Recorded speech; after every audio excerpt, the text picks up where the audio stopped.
The idea is the reason why the world is so disorderly is because you've got now with the Cold War gone, you've got all these ethnic groups killing each other and so on. Well, as usual, it's always a good idea to start by asking about the facts. Whenever you hear anything said very confidently, the first thing that should come to mind is, wait a minute, is that true? My city is still breathing, but barely, it's true.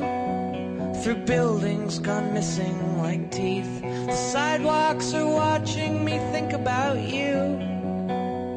Sparkled with broken glass, I'm back with scars to show.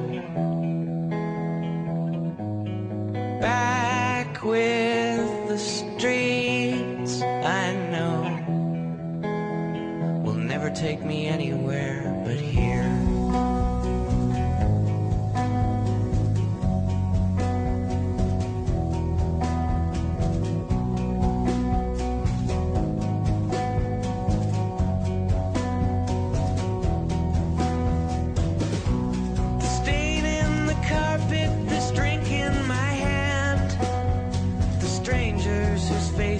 I know we meet here for our dress rehearsal to say I wanted it this way. Wait for the year to drown. Spring forward, fall back down. I'm trying not to wonder where you are.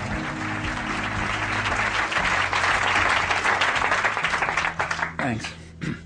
I just got back from Brazil, where they don't have any fire codes.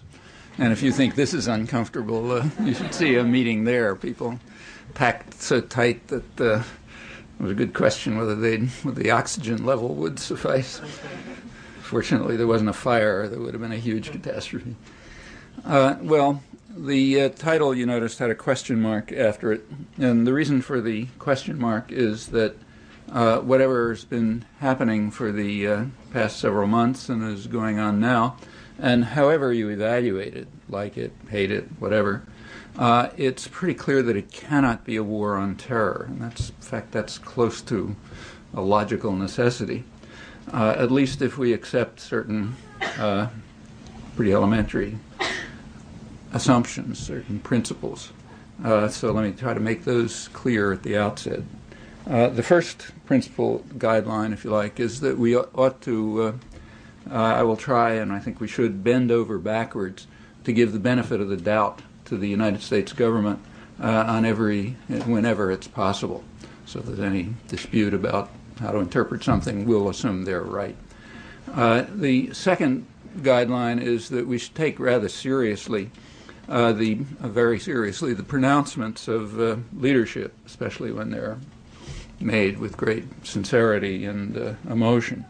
So, for example, when George Bush tells us that he's the most devout Christian since the apostles, we should believe him, take him at his word, and we should therefore conclude that he certainly has memorized over and over again in his Bible reading classes and in church the famous definition of hypocrite that's given in the Gospels. Namely, the hypocrite is the person who applies to others standards that he refuses to apply to himself. So if you're not a hypocrite, you assume that if something is right for us, it's right for them. And if it's wrong when they do it, it's wrong when we do it. That's really elementary. And I assume the president would agree, and all of his admirers as well. So those are the principles I'd like to start with. Well, just side comment, I mean, unless we can rise to that minimal level of moral integrity, we should at least stop talking about things like human rights and right and wrong and good and evil and all such highfalutin things, because all of our talk should be dismissed, in fact dismissed with complete repugnance, unless we can at least rise to that minimal level. I think that's obvious, and I'd hope there'd be agreement on that too. Well, with that much in place, just that much for background, let me formulate a thesis. The thesis is that we are all total hypocrites on any issue relating to terrorism. Now, let me clarify the notion we. I mean, by we, I mean people like us, people who have a high degree of privilege, of training, resources, access to information, for whom it's pretty easy to find out the truth about things if we want to, if we decide that that's our vocation. And in the case in question, you really don't have to dig very deep. It's all right on the surface. So I mean, when I say we, I mean that category. And I definitely mean to include myself in we, because I've never proposed that our leaders be subjected to the kinds of punishment that I've recommended for enemies. So that's hypocrisy. In fact, if there are people who escape it, I really don't know them, haven't come across them. It's a very powerful culture. It's hard to escape its grasp. So that's thesis number one. We're all total hypocrites on the matter of, in the sense of the Gospels, on the matter of terrorism. The second thesis is stronger, namely that the first thesis is so obvious that it takes real effort to miss it. And in fact, I should go home right now because it is obvious. Nevertheless, let me continue and say why I think both theses are correct. Well, to begin with, what is terrorism? Got to say something about that. That's supposed to be a really tough question.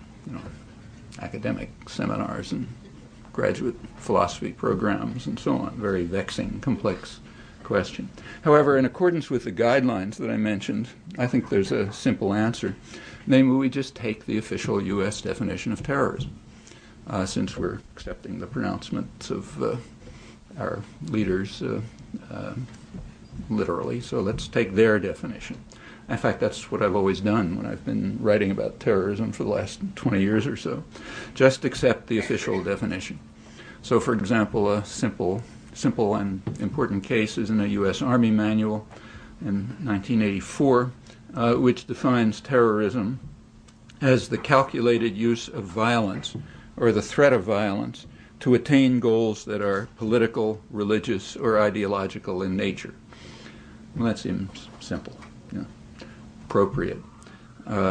Particularly good choice because the timing, 1984. 1984, you'll recall, was the time when the Reagan administration was waging a war against terrorism, particularly what they called state-supported international terrorism, a plague spread by depraved opponents of civilization itself in a return to barbarism in the modern age. Happen to be quoting George Shultz, who was the administration moderate. Another guideline is we'll keep to the moderates, not the extremists. So that's 1984. Reagan had come into office a couple years earlier.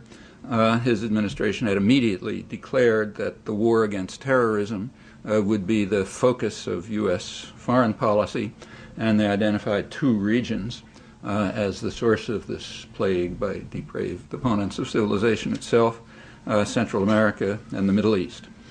And there was quite wide agreement on that. So in 1985, for example, every year Associated Press has a poll of editors on the most important story of the year. And in 1985, the winner was Middle East terrorism. So they agreed. Right towards the end of that year, 1985, Shimon Peres, Israeli Prime Minister, came to Washington, and Reagan and Peres denounced the evil scourge of terrorism, referring to the Middle East. Scholarship and experts also agreed. There's a huge literature for the last 20 years on terrorism, particularly state-supported international terrorism.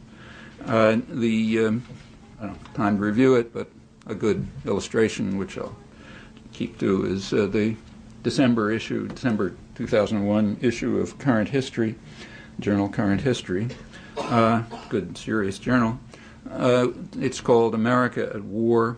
It includes leading historians, specialists, experts on terrorism. And they identify the 1980s as the era of state-supported, state-sponsored terror, agreeing with the Reagan administration. And I agree with that, too. I think it was the era of state-sponsored international terrorism.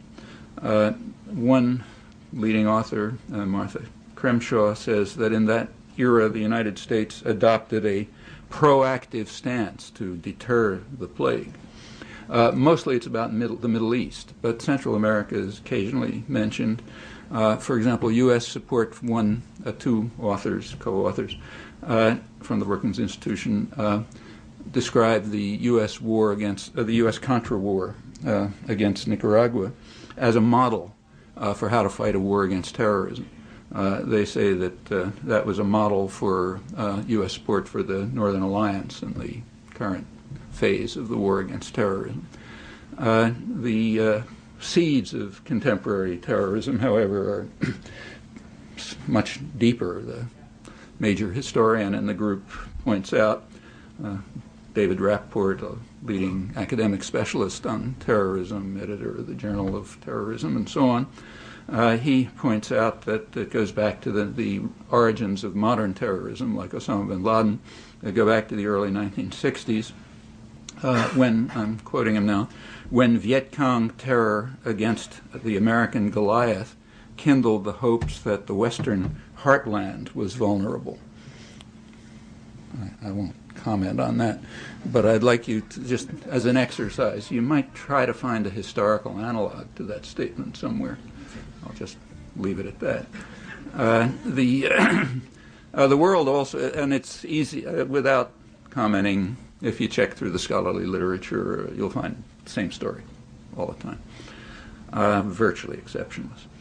The world agreed with the Reaganites, too. In 1985, right after Reagan and Paris had denounced the evil scourge of terrorism, the General Assembly passed a resolution condemning terrorism.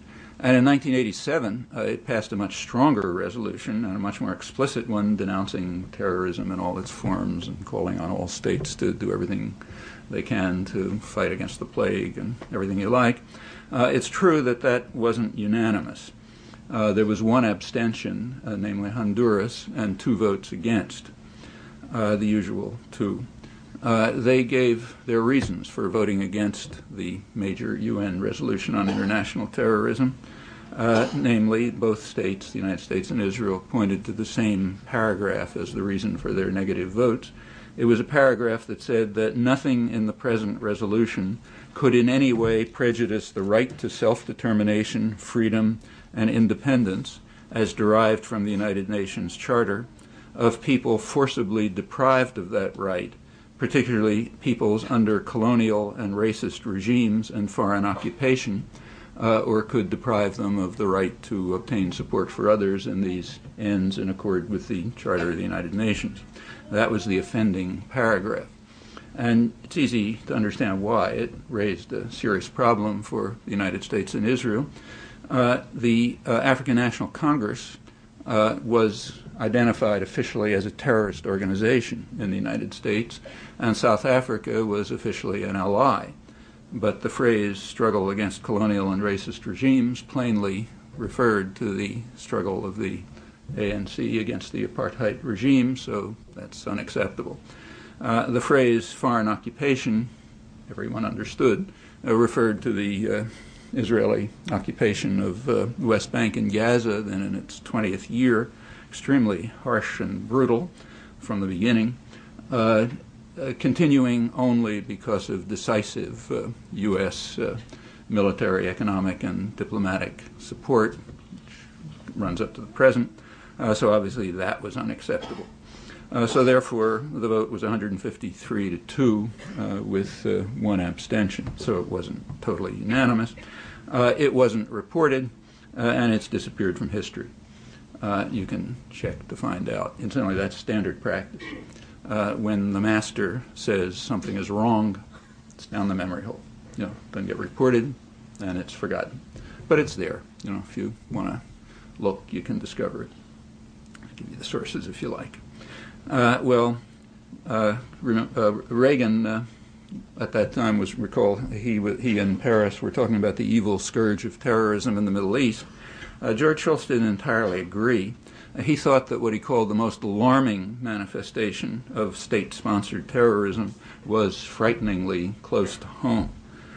Namely, it was a cancer in our landmass, a cancer right nearby that was threatening to conquer the hemisphere with a revolution without borders.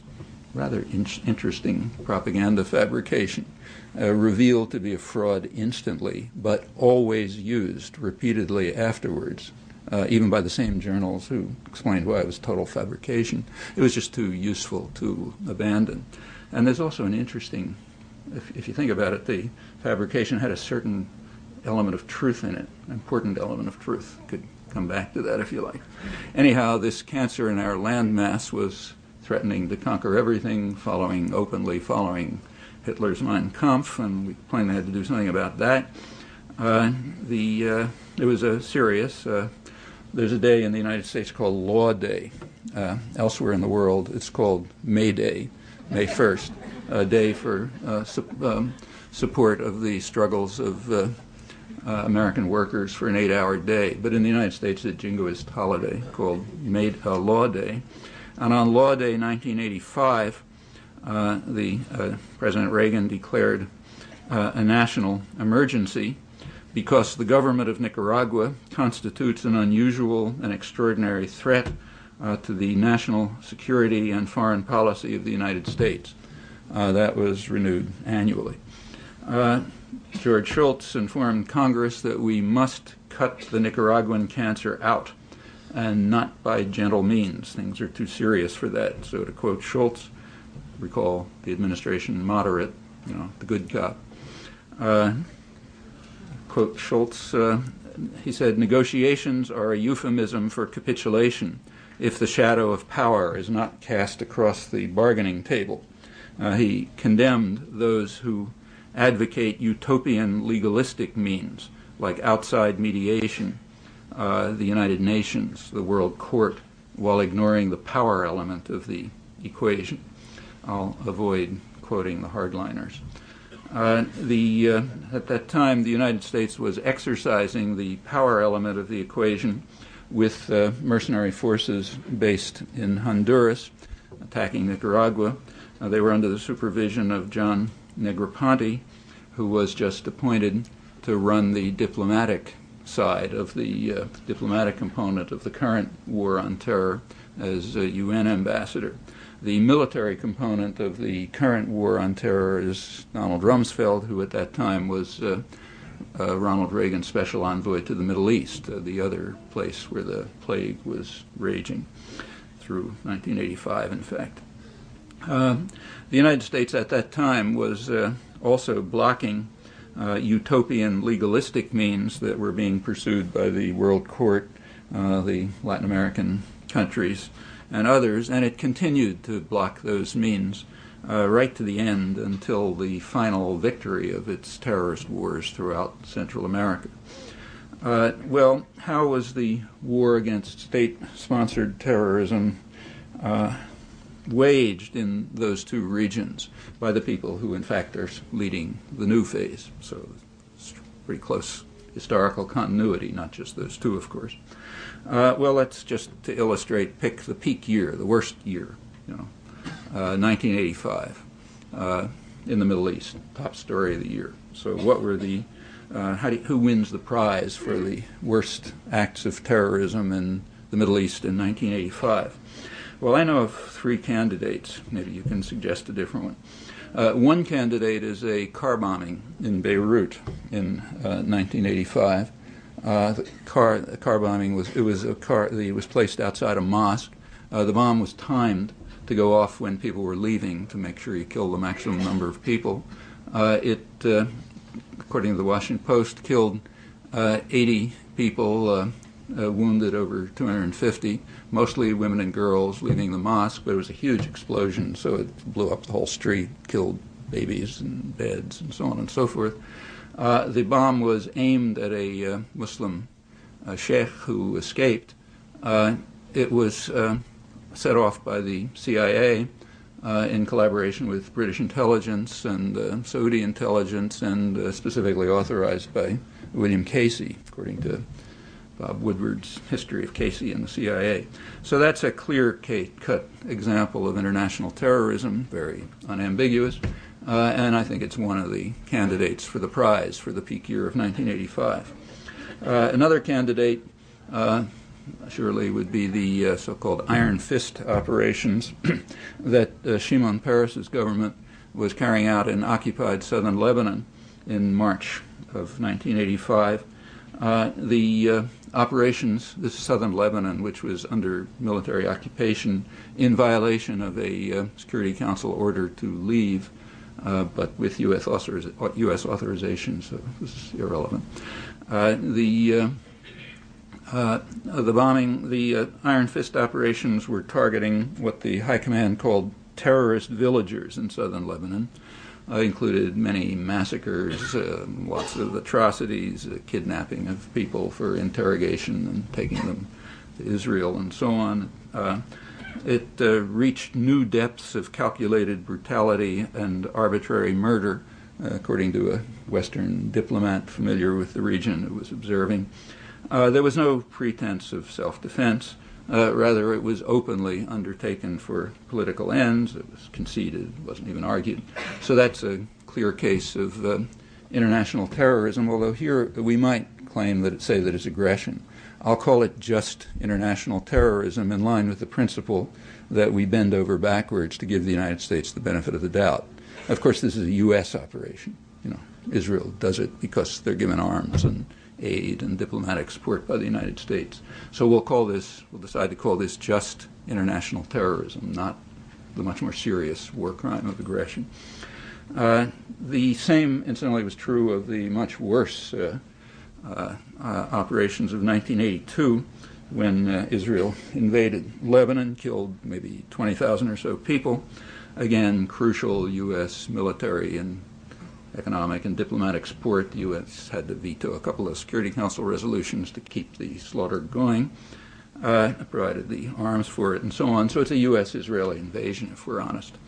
The goal of the invasion, I'll just quote the New York Times on that, the goal was to install a friendly regime in Lebanon and oust the PLO, which would help persuade Palestinians to accept Israeli rule in the West Bank and Gaza. That's actually accurate, and I have to compliment the New York Times in saying that. That was this January 24th. As far as I know, that's the first time in mainstream U.S. literature that anyone has dared to say what was absolutely common knowledge in Israel and in the dissident literature 20 years ago. I mean, I was writing this in 1983, just using Israeli sources. But it couldn't penetrate U.S. commentary. You might check and see. As far as I know, this is the first breakthrough. I'm not sure the reporter understood what he was saying. But anyway, he did say it. James Bennett, January 24th. Well, prize for James Bennett for telling the truth after 20 years. And it's true. And, of course, it's a textbook illustration, virtually textbook illustration of international terrorism. This time we have to bend over backwards pretty far to call it international terrorism because it's hard to say why this isn't overt aggression, the kind of action for which U.S. and Israeli leaders should be subjected to Nuremberg trials, real serious war crime. But again, let's keep to the guidelines and say it's only international terrorism. Well, that's the second example. The 85, I'll keep to the Iron Fist operations. Third, the only other example for 1985 that I know of took place a few days before Shimon Peres arrived in Washington to join Reagan in denouncing the evil scourge of terrorism. Shortly before that, Peres sent the Israeli Air Force to bomb Tunis, killing 75 people, civilians, with torn to shreds with smart bombs. It was all rather accurately and graphically depicted by a highly respected Israeli reporter, Amnon Kapeliuk, in the Hebrew press in Israel, and corroborated by other sources. So the United States cooperated with that by withdrawing the Sixth Fleet so they didn't have to inform their ally Tunisia that the bombers were on their way, presumably getting refueled on the way. So that's a third candidate. I don't know of any other candidates that even come close to being candidates for.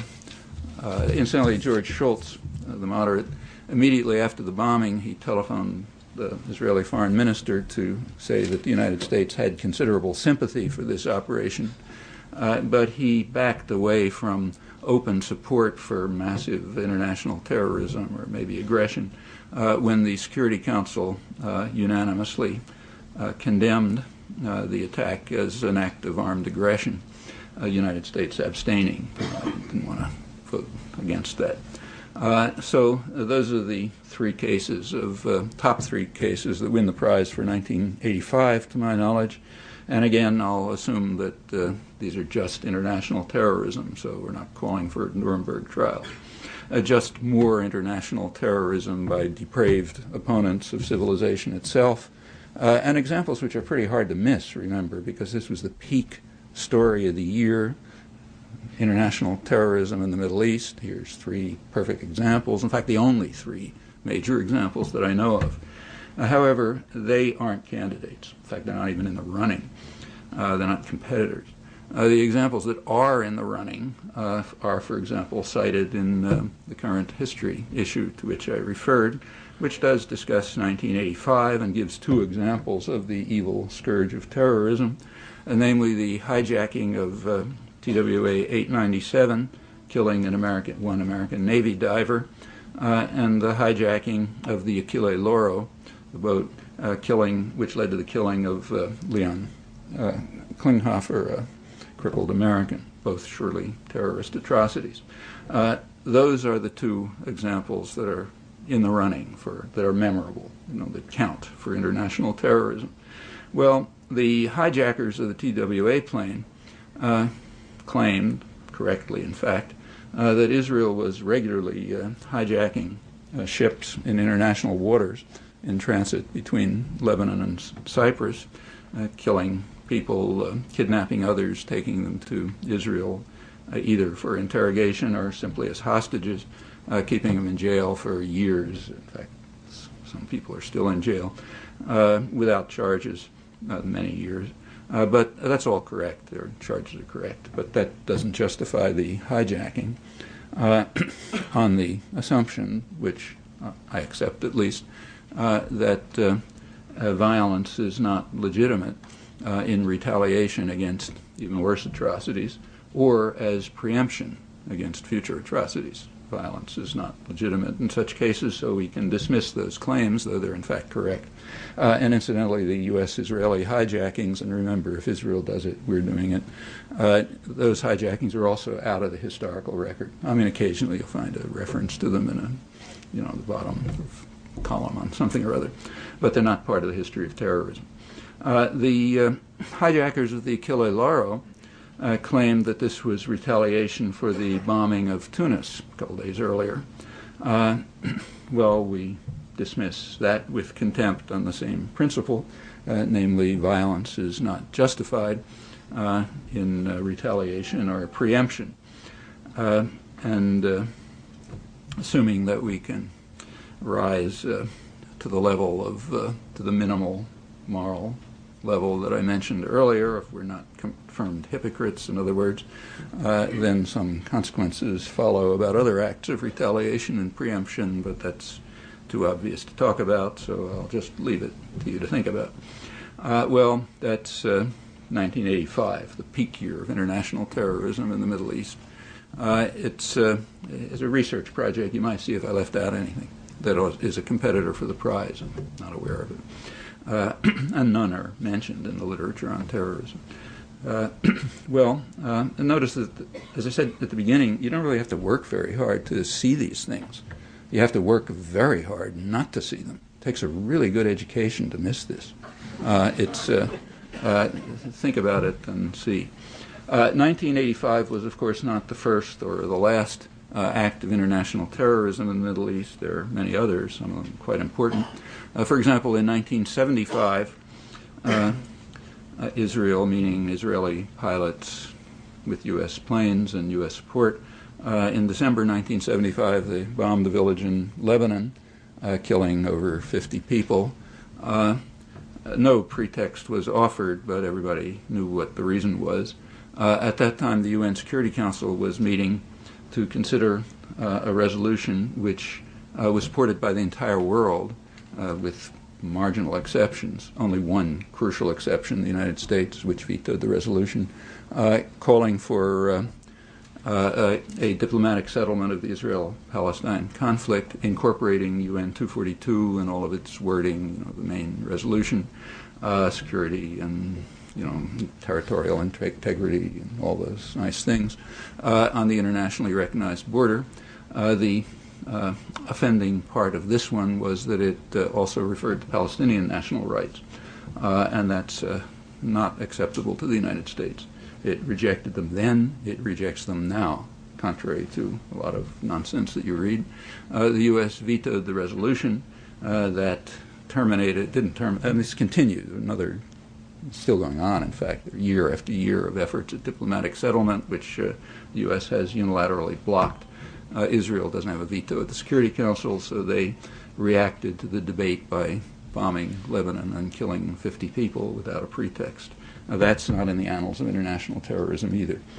There are many more recent cases, including the two invasions of Yitzhak Rabin and Shimon Peres in 1993 and 1996.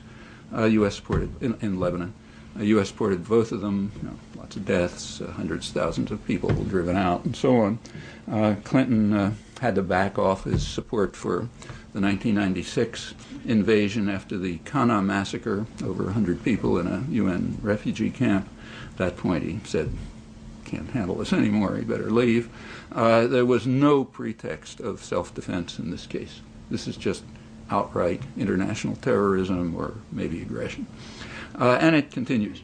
So let's go up to the current intifada, which broke out on September 30th of the year 2000. In the first couple of days, there was no fire from Palestinians. It was stone throwing.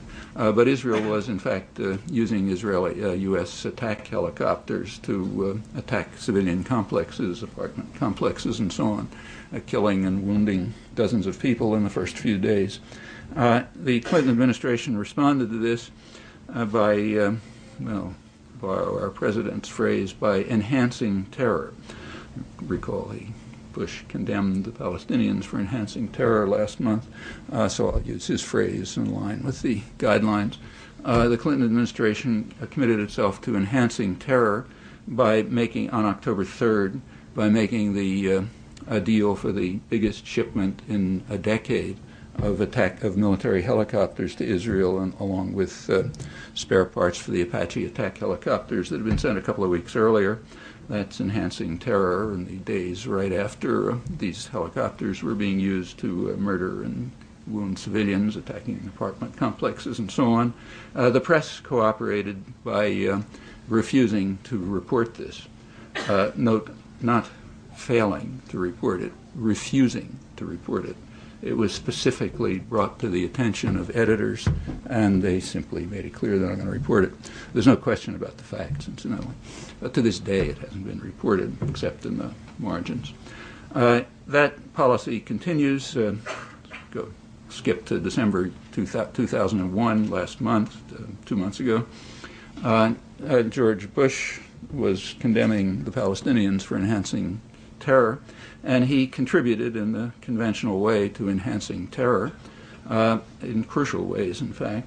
On December 15th, the UN Security Council debated a European-initiated resolution calling on both sides to reduce violence and calling for the introduction of international monitors to assist in monitoring a reduction of violence. That's a very important step. That was vetoed by the United States. It went to the who want to enhance violence, evidently. It's hard to think of any other interpretation for this. The press didn't have to bother giving an interpretation because it was barely reported. It then went to the General Assembly, where, as far as I'm aware, it wasn't reported at all, and there was an overwhelming vote supporting the same resolution. This time the United States and Israel were not entirely isolated in opposition. Several Pacific islands joined in, Nauru and one or two others. So therefore, not the usual splendid isolation. I don't recall that was reported. About a week before, 10 days before that, there was another major contribution to enhancing terror. The Fourth Geneva Conventions, according to the entire world, literally, outside of Israel, apply to the occupied territories. The United States doesn't vote against this when it comes up in the United Nations. It abstains. I presume the reason is the United States does not want to take such an open, blatant stand in violation of fundamental principles of international law, particularly because of the circumstances under which they were enacted. Recall that the Geneva Conventions were established right after the Second World War, in order to criminalize the acts of the Nazis. So saying they don't apply is a pretty strong statement. However, outside of the United States and Israel, the whole world agrees. The International Red Cross, which is the agency responsible for applying and interpreting them, agrees. In fact, there's no, as far as I'm aware, no further question about this. Switzerland, which is the responsible state, called a meeting of the high contracting parties for the Geneva Conventions, that is, those, like the United States, that are legally obligated by treaty to enforce them. It's a high, solemn commitment. Called a meeting on December 5th in Geneva, and the meeting took place, passed a strong resolution determining that the Geneva Conventions do apply to the occupied territories, which makes illegal just about everything that the United States and Israel do there. They went through the list, settlements, displacement, everything that goes on. The United States boycotted the session. They got another country to boycott them, Australia. According to the Australian press, under heavy U.S. pressure, Australia joined in boycotting them. If the U.S. boycotts it, it's like a negative vote at the Security Council or the General Assembly. Didn't get reported, and it's out of history. Okay, but that's another important step to enhancing terror. All of this took place, incidentally, in the midst of a 21-day truce, one-sided truce.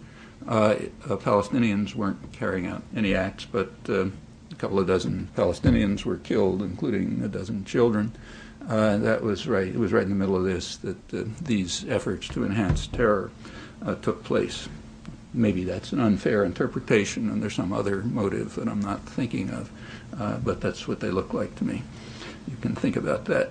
In any event, international terrorism in the Middle East certainly continues, has a long history. And if you look over the record, of course, it's mixed and complicated, but I think you'll find that the balance is pretty much along the lines that I described. In fact, the balance reflects the means of violence available, as it usually does, if you look around the terror. In fact, that's why in the whole range of terror, state terror is far worse than individual terror. For the obvious reason that states have means of violence that individuals don't have, or groups. And that's what you find if you look, I think, overwhelmingly. It's commonly said that terrorism is a weapon of the weak. That's completely false, at least if you accept the official U.S. definition of terror. If you do that, then terror is overwhelmingly the weapon of the strong, like most other weapons. Well, that's history, but all of this stuff is out of history. History is what is created by well-educated intellectuals, and it doesn't have to have any resemblance to that thing called history by naive people. And I think if you check this, you'll find that that's true. Well, that's the Middle East. Let's turn to Central America, the other main focus of the plagued by depraved opponents of civilization itself. Here I'll be brief, because at least the core parts are just uncontroversial. At least uncontroversial among people who have minimal regard for international law and international institutions and so on. Actually, the size of that category is very easily estimated. Namely, ask yourself how often what I'm now going to say has appeared in the discussions about the evil plague of terrorism in the past 5 months, huge flood, how much has been devoted to some uncontroversial cases. Again, uncontroversial if you think the World Court and the Security Council and international law have some significance. Well, in 1986, the International Court of Justice condemned the United States for international terrorism, unlawful use of force, in its war against Nicaragua. Again, I'm going to keep to the guidelines, bend over backwards, allow this to be interpreted just as international terrorism, not the war crime of aggression. So we'll call it international terrorism. The court ordered the United States to terminate the crimes and to pay substantial reparations, presumably billions of dollars. Congress reacted by instantly escalating the war, by new funding to escalate the war. Nicaragua took the matter to the Security Council, which debated a resolution calling on all states to observe international law, mentioning no one, but everyone knew who was meant. The U.S. vetoed it. Nicaragua then went to the General Assembly, which passed similar resolutions in successive years.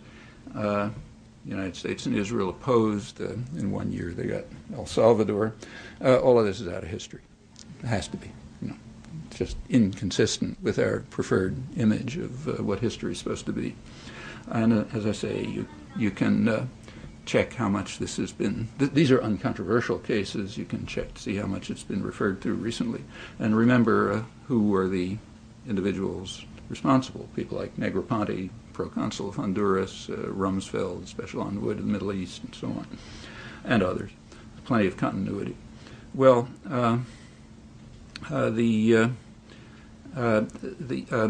U.S. reacted, as I said, by escalating the war, and also for the first time giving official orders to its mercenary forces to attack what are called soft targets. That's what the Southern Command called them, soft targets, meaning undefended civilian targets, agricultural cooperatives, and so on. That was known. It was discussed in the United States. It was considered legitimate by the left. So Michael Kinsley, who represents the left in mainstream debate, he had an interesting article. He was then editor of the New Republic, in which he said that we shouldn't be too quick to condemn State Department authorization for attacks on undefended civilian targets because we have to apply pragmatic criteria. We have to carry out cost-benefit analysis and see whether, as he put it, the amount of blood poured in is compensated by a good outcome, namely democracy, what we will determine to be democracy. And what that means you could see by looking at the states next door, like El Salvador and Guatemala, which were okay democracies. And if it passes our test, then it's okay. So in other words, international terrorism is fine, assuming it meets pragmatic criteria, and now across the spectrum, left to right, among we, that is, educated, privileged intellectuals, not the population, of course. In Nicaragua, the population had an army to defend it. It was bad enough. I mean, tens of thousands of people killed, the country practically devastated, may never recover, but it had an army to defend it. In El Salvador and Guatemala, that wasn't true. The army was the state terrorists, the U.S.-supported state terrorists. They were the army. There was nobody to defend the population. And in fact, the atrocities were far worse. Also, they're not a state, so they couldn't go to the World Court and the Security Council to follow legal means, of course, without any effect, because we, people like us, have determined that the world is going to be ruled by force, not by law. And since we have the power, as long as we determine that, a state that tries to follow the legitimate means of responding to international terrorism has nothing to do. But that's our choice, nobody else's choice. You can't blame anyone else on that, for that. In order to carry out, there was, however, enough popular resistance, not elite resistance, but popular resistance to the atrocities there that the U.S. had to resort to to an international terrorist network, an extraordinary international terrorist network. Remember, the U.S. is a powerful state. It's not like Libya. Libya wants to carry out terrorist acts, they hire, Carlos the Jackal or something. The United States hires terrorist states. We're big guys. So the terrorist network consisted of Taiwan, Britain, Israel, Argentina, at least as long as it was under the rule of the neo-Nazi generals. When they were unfortunately removed, they fell out of the system, Saudi Arabian funding. Quite a substantial international terrorist network, never been anything like it. In contemporary terms, we might call it an axis of evil, I suppose. The outcome, again, keeping to the guidelines, we believe our leaders, the result was hundreds of thousands of people slaughtered, millions of orphans and refugees, every conceivable atrocity, the region devastated. The single uncontroversial case, Nicaragua, which was the least of them, that alone far surpasses the crimes of September 11th, and the others suffered far worse. This is, again, we're bending over backwards and giving the U.S. the benefit of the doubt, so we're only calling it international terrorism organized by depraved opponents of civilization itself. Well, that's the second major area, Central America. All of this, however, is off the record, too, in the current history journal, and it's typical in this respect. Nothing that I just have referred to is mentioned, nor is it in the whole scholarly literature, in fact, except way at the margins. You can check and see. It just doesn't count. The 80s are described as the era of state-sponsored international terrorism, but they're not referring to any of these things. The U.S. was trying to prevent state-sponsored international terrorism by taking proactive means, like the most massive international terrorist network that's ever been known.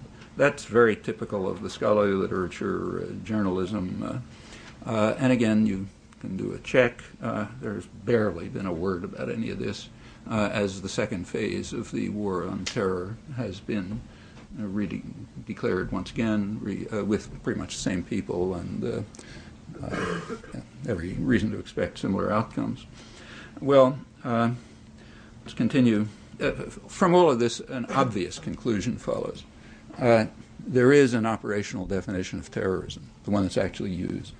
It means terror that they carry out against us. That's terrorism. Nothing else passes through the filter. Furthermore, that's, as far as I know, that's a historical universal. I can't find an exception to that. You might try. So, for example, the Japanese in China and Manchuria were defending the population against Chinese terrorists and going to create an earthly paradise for them if they could control the terrorists. The Nazis in occupied Europe were defending the legitimate governments like Vichy and the population from the terrorist partisans who were supported from abroad, as indeed they were. They were run from London and Poland and France and so on. The fact, as I say, I can't find an exception. You might try. Also, as far as I'm aware, this is virtually universal among intellectuals, educated folks like us. Apart from statistical error, this is the line that they take. Now, it doesn't look that way in history, but you have to remember who writes history. That ought to leave you with a little bit of skepticism. If you look at actual history, not the one that's written, I think you'll find that this is the case. And I could even maybe suggest it as a research topic to some enterprising graduate student who aspires to a career as a taxi driver. Just to continue to the present, let's just take the last couple of months. September 11th was a perfectly clear example of international terrorism. No controversy about that, so we don't have to waste time on it. What about the reaction? Well, it turns out the reaction is also an uncontroversial case of international terrorism. Again, let's keep to the guidelines. We'll just listen to what our leaders say. So on October 11th, President Bush announced to the Afghan people that we will keep bombing you until you hand over people who we suspect of terrorist acts, although we refuse to provide any evidence, and we refused to enter into negotiations for extradition and transfer. Clear case of international terrorism. On October 28th, the British counterpart, Admiral Sir Michael Boyce, who's the chief of the British Defence Staff, took it a step further. 3 weeks after, you have to remember, getting rid of the Taliban regime was not a war aim. That was an afterthought. And 3 weeks after the bombing began, that was added, presumably so that intellectuals would have something to feel good about or something, I don't know. Anyway, 3 weeks after the bombing, that was added as a new war aim. And Admiral Boyce announced to the Afghan people accordingly, I think this is the first mention of this war aim, that we will continue bombing you until you change your leadership. Okay. First, that was all very prominent, like page 1 of the New York Times in both cases. 2, both cases are textbook illustrations of international terrorism, if not aggression, but we're still bending over backwards.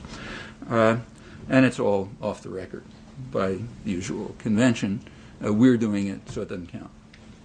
It's only when they carry out what we officially define as terrorism that it counts.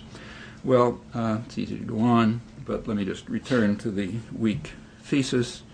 There can't be a war against terrorism, at least as terrorism is defined in official U.S. documents. It's a logical impossibility. This is a small sample of illustrations. You can go on easily, but it's enough to show that that can't be true. That's the weak thesis. What about the strong thesis, that it's all so entirely obvious that it ought to even be embarrassing to talk about it, because it's all right on the surface. Nothing hidden about any of this. Everything I mentioned is perfectly well known. You didn't have to penetrate anything to discover it. No obscure sources, nothing, just the obvious evidence. And it's very easily, you can easily add to it. There's a ton of literature about it for the last 20 years. But that's all off that literature also can't be discussed because it comes out with the wrong conclusion.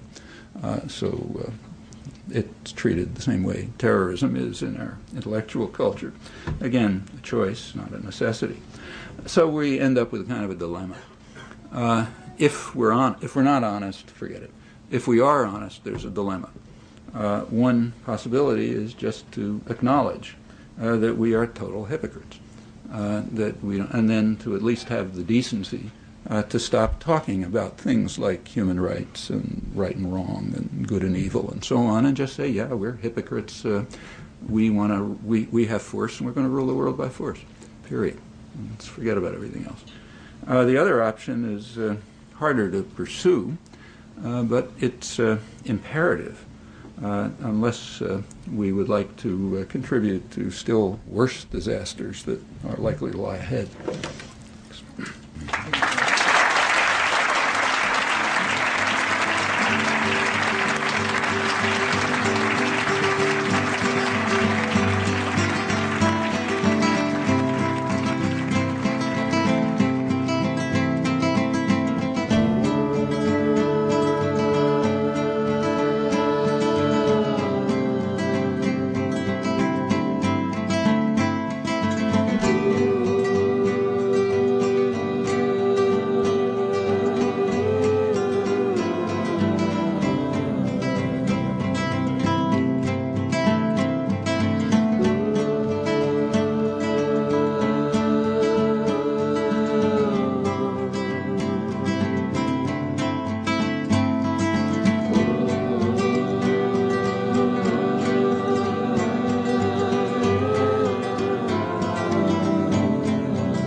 Begins to show.